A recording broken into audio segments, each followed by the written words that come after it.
something new across my desk walks. And that is, if you're familiar with this, that's a Ganzo, also known as Firebird, I guess, for the most part these days. I haven't seen almost anything new from these guys this year, except for the Adamante that got an upgrade to S35 VN, and then they wanted like way too much for it, like $120. So bumped that. But this is the FH922, which I guess is kind of a follow-up from the 921, which I think was, I don't know, they just didn't want to change some models after they got to FH91. So that's really what we're going on here. I'm just going to use a spudger for opening purposes.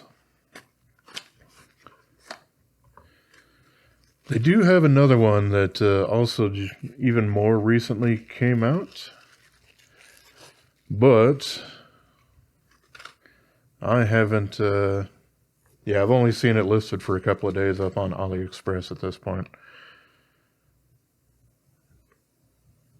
Yeah. Alright, I guess I bought this from Ace Knives. I've gotten some things in the past from them. There's a little warranty card.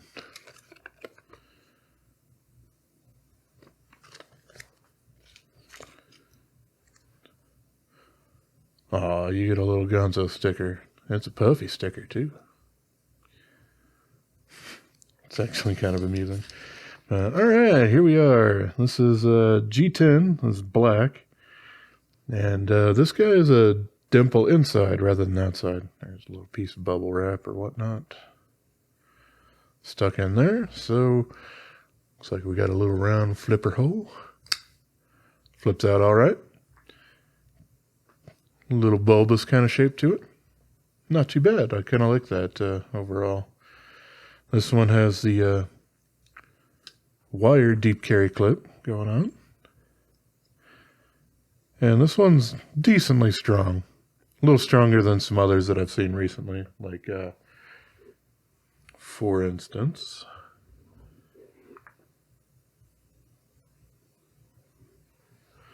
never mind, they're not readily available, so I won't talk about it. But I was going to mention the TwoSun TS216 Lovebird, or 217, one of those. And also the Ironfly Zesty. But I don't know necessarily how many people have or haven't seen or cared about that. But I did just pick that one up yesterday. So I should probably take a look at that. But hey, we can swap this over for Lefty Love, so that's good for the 10% of the population or so that is. We got a few jimping things kind of going on there, but works out quite all right. Very neutral blade handle, probably reminds me a bit of a bit of the Parrot. I mean, it's a little bit more rounded off at the tip. This is what I use to unbox it from its Amazon box. Not a whole lot kind of going on there. We don't have nested liners or anything like that. They do look to be heavily skeletonized. Grab a little. Well, sorry about that. That was apparently my microphone amp that fell off of where it was sitting. Yeah, you can see we do have some skeletonization going on inside there.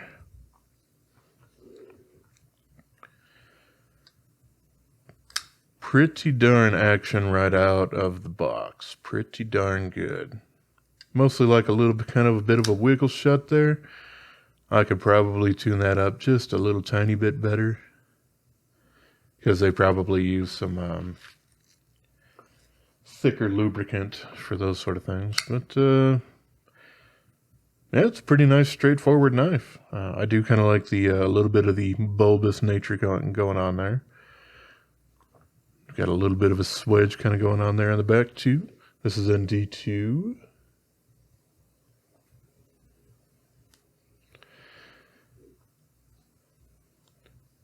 Yeah, it's kind of nice to see something new from these guys, because I haven't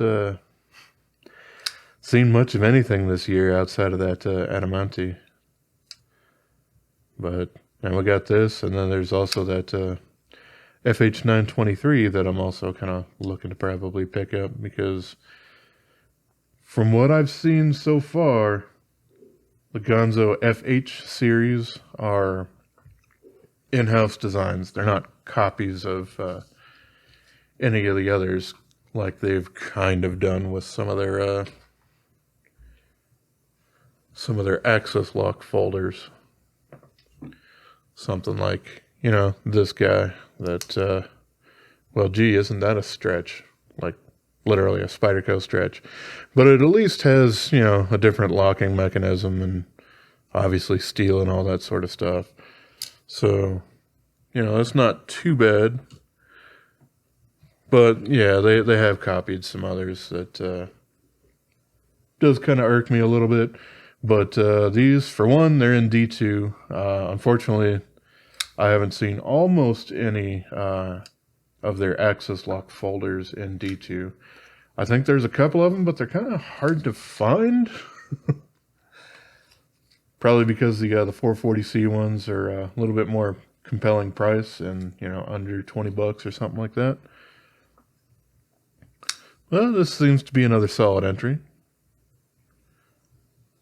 You know, very, very neutral handle, but the ergos on it are pretty good. We have some scalloping going on the liner here, so that's nice.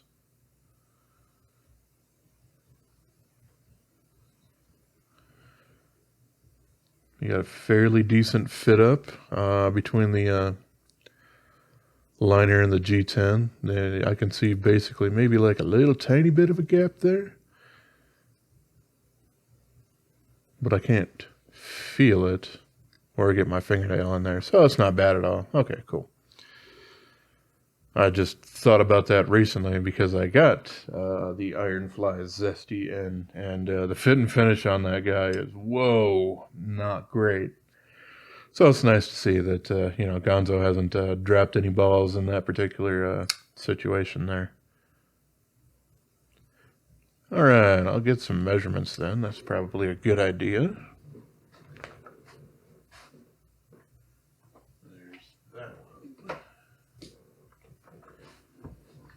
And this one. All right, let's look at the weight.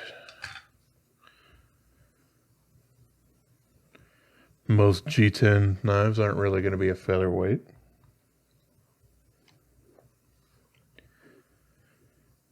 .86-ish ounces, or 109.5 grams. Pretty good there. Let's see, what do we got for blade length? I got just under 3.4, and I always kind of measure from the tallest point of the handle, generally because if you're looking for blade length, and especially if the cops are looking for blade length, they're looking for penetration point. So if you have a blade that does extend beyond there or something like that, if it's kind of sloped or whatnot, I still look at it from there. So that's kind of my justification for those measurements, in case you were curious. You probably weren't. I don't blame you, but I figured I should explain myself anyway. We got like 0.54 inches, so just a touch wider than the Paramilitary 2, but not by a whole lot. Yeah, I am fairly happy with the strength of their wire clip. Obviously, it'll move just a little tiny bit, but this is about as much movement, or maybe just a tiny bit more than you would get out of the Spyderco versions of them, which are always really robust. So I am happy for that, especially because there is a lot of ways you can screw that up by making them too weak or too flexible or not anchored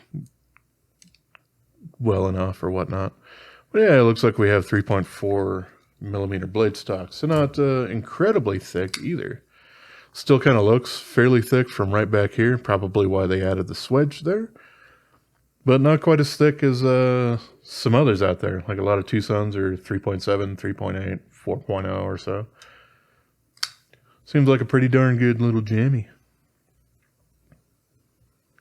Like I said, the ergos are pretty good. The wire clip there actually doesn't really bother me at all in the pinky. It's not really pressing crazy hard on my little knuckle area. It's a little bit before that, and it adds just a little tiny bit of flex to it. So yeah, it just kind of disappears. So that's nice. Heck, I'm liking this thing so far. I'm happy with my purchase of, I don't know, what do these things usually go for? Like 23 bucks, somewhere around there? Maybe 25?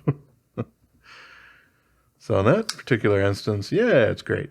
This guy, I've only seen it in 2 colors. This black one and gray, I believe. Whereas a lot of the others I've seen in more variants of colors. Some weird ones in orange. I do quite a few of them in green as well, but haven't seen that on this one yet, but that's okay. This one does actually have some peel ply texture kind of going on the outside there, so it's not just that smooth thing. It's a little bit wider texture than I would get on a Spyderco, say. Yeah, you can see the grain difference there. But it probably does remind me a bit of the texturing you would get on the Kaiser Begleiter. At least the original one. Let's see. Here it is. Yeah, fairly similar.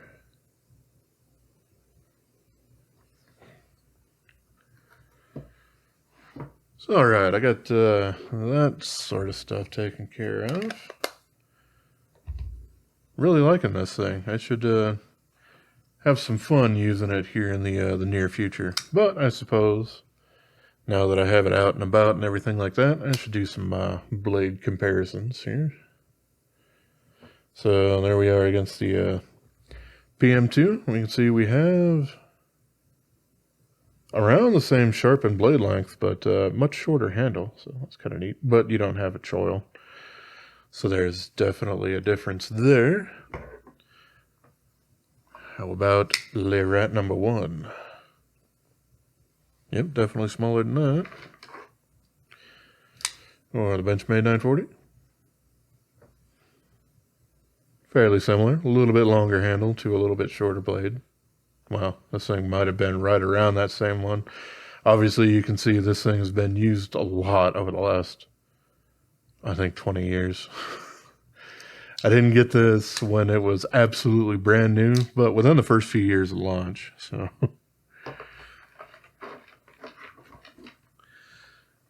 all right, and Spyderco Endura. Yeah, definitely larger than that. I don't have a Delica or anything like that because, well, there's this.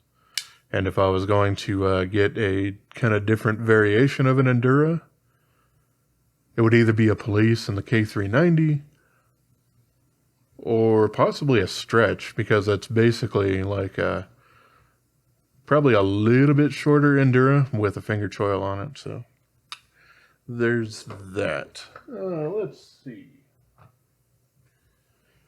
Oh. There's also my donut knife, the Kalashnikov 74, which is very, very, very similar in size.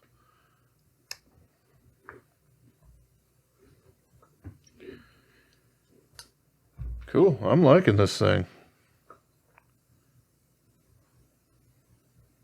It's not the absolute thinnest behind the edge, but I would say it's probably a little thinner than average.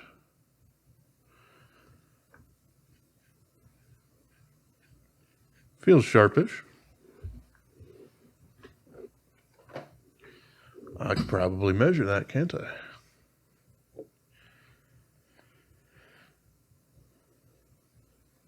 It's going to be a sad day when I run out of filament and I got to try and buy some more.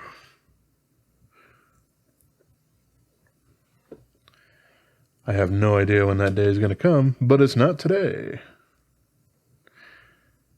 All right.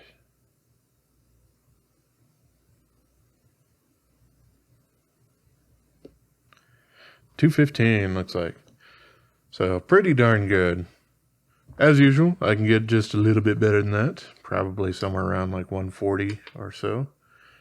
That seems to be around the average that I can end up with a nice mirror polished edge from an angled sharpening system. So that should be a whole lot of fun. Let's see. Also, yeah, plunge grind. It's kind of a gradual plunge grind.